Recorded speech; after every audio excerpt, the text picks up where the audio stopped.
కూటమి ప్రభుత్వంలో మేము భాగస్వామ్యములై ప్రతి వారము 15 రోజులకి 20 రోజులకు ఒకసారి ఎంఆర్ ఆఫీస్కో ఎండిఓ ఆఫీస్కో ఇతర కలెక్టరేట్కో పోయి అర్జీలు ఎత్తుకొని తిరిగే పరిస్థితి మాకే ఈ పరిస్థితి వచ్చింది.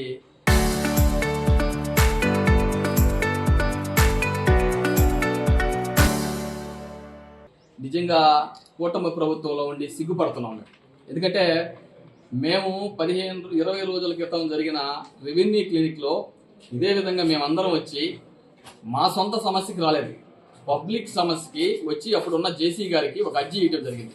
అయ్యా, స్వతంత్రం వచ్చి 75 సంవత్సరాలు దాటేసినా కూడా ఇంకా కూడా చెరువులు కూడా ఆక్రమించుకొని భూస్వాములు ఆక్రమించుకొని వాళ్ళ ఆక్రమణలో ఉంది, ఆక్రమణలో చూపించమంటే ఆ రోజు జాయింట్ కలెక్టర్ గారు చెప్పారు వెంటనే పరిష్కరించమని చెప్పి నేను ఖచ్చితంగా వారం రోజుల్లో చెరువుని కొలిపించి అక్కడ ఉన్న రైతులకు అప్పగిస్తానని చెప్పి ఆయన మాట ఇవ్వడం జరిగింది. మీరందరూ కూడా ఆ రోజు వినటం జరిగింది.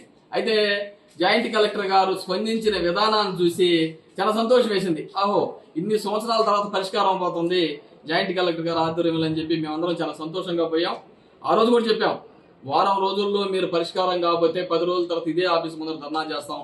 ఇంకా కూడా చెరువులు ఆక్రమించుకునేది భూస్వాములు, ప్రైవేట్ కంపెనీల వాళ్ళు, సుప్రీంకోర్టులో అనేక జడ్జిమెంట్లు ఉన్నాయి, వాటర్ బాడీస్ తీసుకోకూడదని చెప్పి మనం ఆ రోజు మీ అందరి ముందర తెలియజేయడం జరిగింది.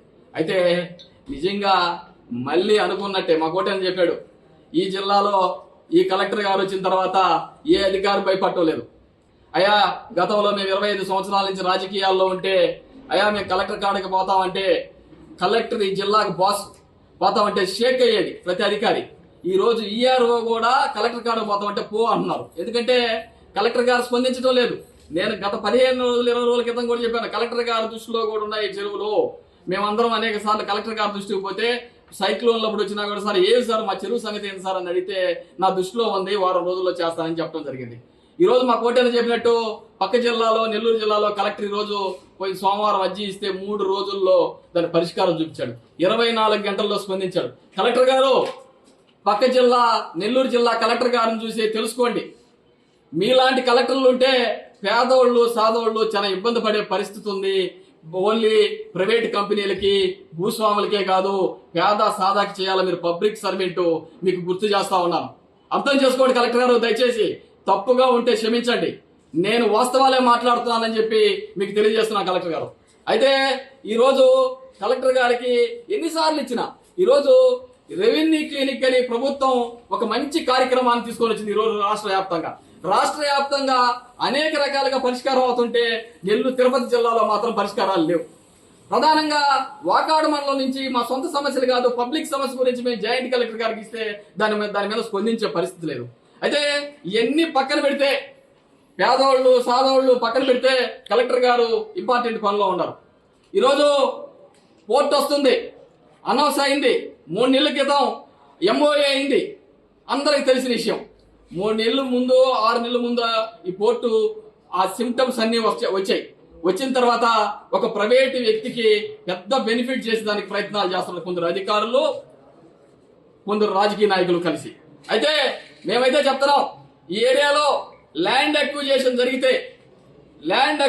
జరిగితే ఏ పేదోళ్ళు దగ్గరైతే మాత్రం పోర్టుకి ల్యాండ్ అక్విజిషన్ చేసుకుంటారు, గొప్పోళ్ళకు మాత్రం ప్రైవేట్ ఇండస్ట్రీ పార్కులు చేసి వేల కోట్లు కట్టబెడతారా అని కలెక్టర్ గారు నేను సూటిగా అడుగుతున్నాను. నేను ఆయన్ని, నన్ను తప్పైతే క్షమించండి కలెక్టర్ గారు, నేను అడిగేదానికి కరెక్టా కాదా అనేది మీరు అర్థం చేసుకోండి. పేదోళ్ళకి మాత్రం కాంపన్సేషన్ ఇస్తారు, పెద్దోళ్ళకి మాత్రం ఇండస్ట్రియల్ పార్కులు ఇస్తారా మీరు?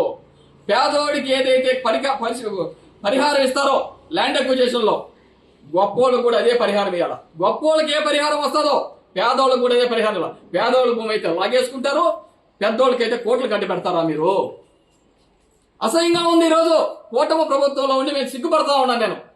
అయ్యా, మా పరిస్థితులే కావటం లేదు, అందుకని నేను ఎవరన్నా ఒక అధికారి పని చేయకపోతే కలెక్టర్ గారికి చెప్తాం. ఈ రోజు కలెక్టర్ గారికి చెప్పే పరిస్థితి ఈ రోజు లేదు. ప్రభుత్వం దృష్టికి తీసుకుపోతున్నాం. ఈరోజు మా రాష్ట్ర నాయకులు వచ్చాడు, మా మాజీ అధ్యక్షుడు, ఈరోజు జిల్లా కమిటీ మేమందరం వచ్చి ప్రభుత్వ దృష్టికి తీసుకుపోతున్నాం. ఈ incharge minister, revenue incharge minister అనగానే సత్యనారాయణ గారి దృష్టికి తీసుకుపోతున్నాం, యువనాయకుడు లోకేష్ గారి దృష్టికి తీసుకుపోతున్నాం. అదేవిధంగా డిప్యూటీ సీఎం మన పవన్ కళ్యాణ్ గారు దృష్టికి తీసుకుపోతున్నాం మీడియా ద్వారా, మీ ద్వారా. అదేవిధంగా మన రాష్ట్ర సీఎం పారదర్శకంగా చేయండి, ఉపయోగపడండి అని చెప్తే ఈ ప్రభుత్వం వచ్చేదానికి రాళ్ల దెబ్బలు తిన్నాం, పోలీస్ కేసులు పెట్టించుకున్నాం, లాఠీ దెబ్బలు తిన్నాం. ప్రభుత్వం తీసుకొని వచ్చి మేము ప్రభుత్వానికి ఆ ప్రభుత్వం వద్దు, మంచి ప్రభుత్వం కాదు, ఈ ప్రభుత్వం వస్తే మంచి ప్రభుత్వం అని ఈ ప్రభుత్వం వస్తే అధికారులు మీ విధంగా చేస్తారా? కలెక్టర్ గారు ఇప్పుడు కూడా దయచేసి చెప్తున్నా, మీకు రెండు చేతులు ఎత్తి దండం పెట్టి చెప్తున్నా, మీరు వెంటనే వాకాడు మండలంలో సుమారుగా 2000 నుంచి 3000 ఎకరాలు భూస్వాముల చేతుల్లో ఉంది. మీరు నిజాయితీ ఆఫీసర్ అనుకుంటున్నాను నేను. మీరు నిజాయితీ అయితే మీరు ఖచ్చితంగా ఈ మండలంలో ప్రత్యేక టీం వేసి భూస్వాముల చేతిలో ఉండే చెరువులు, గుంటలు, ప్రభుత్వ పొలాలు వెంటనే మీరు ఇడిపిస్తారని చెప్పి మిమ్మల్ని దయచేసి కోరుకుంటున్నా. అదేవిధంగా కోర్టుల మీద నాకు ఇంకా నమ్మకం ఉంది. నేను ఖచ్చితంగా మీరు స్పందించకపోతే ఖచ్చితంగా ఈ హైకోర్టులో పిల్లేసి దీని మీద విచారణ జరిపిస్తాను, పబ్లిక్ ఇంట్రెస్ట్ పిటిషన్ వేస్తాను. మేమైతే వదలం. మీరు ప్రైవేట్ వాళ్ళకి అధిక బెనిఫిట్ వచ్చేదాని ప్రయత్నాలు మాని పేద ప్రజలకు సేవ చేసే ప్రయత్నాలకు రావాలని కోరుకుంటున్నాం. దారుణంగా ఉంది వాకాడు మండలం ఆఫీసు.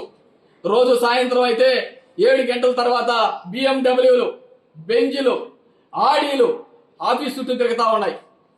ఇది కలెక్టర్ గారి దృష్టికి తీసుకుపోతా ఉన్నా. ఎక్కడ రికార్డు చిన్న కాగితం మారినా, ఏ పేదోడికి అన్యాయం జరిగినా భారతీయ జనతా పార్టీ అండగా ఉంటుంది, ఏ పేదోడికి ఇబ్బంది జరిగినా కూడా అని చెప్పి తెలియజేస్తా ఉన్నాను. ఈ రోజు రికార్డులు మార్చే పరిస్థితి వచ్చేసింది వాకాడు మండలంలో. చాలా మంది పైరవేలు చేస్తున్నారు. Local to global news at your fingertips. మీ చేతిలో ఒక ఆయుధం. డౌన్లోడ్ రా TV app. Media legend Ravi Prakash is back.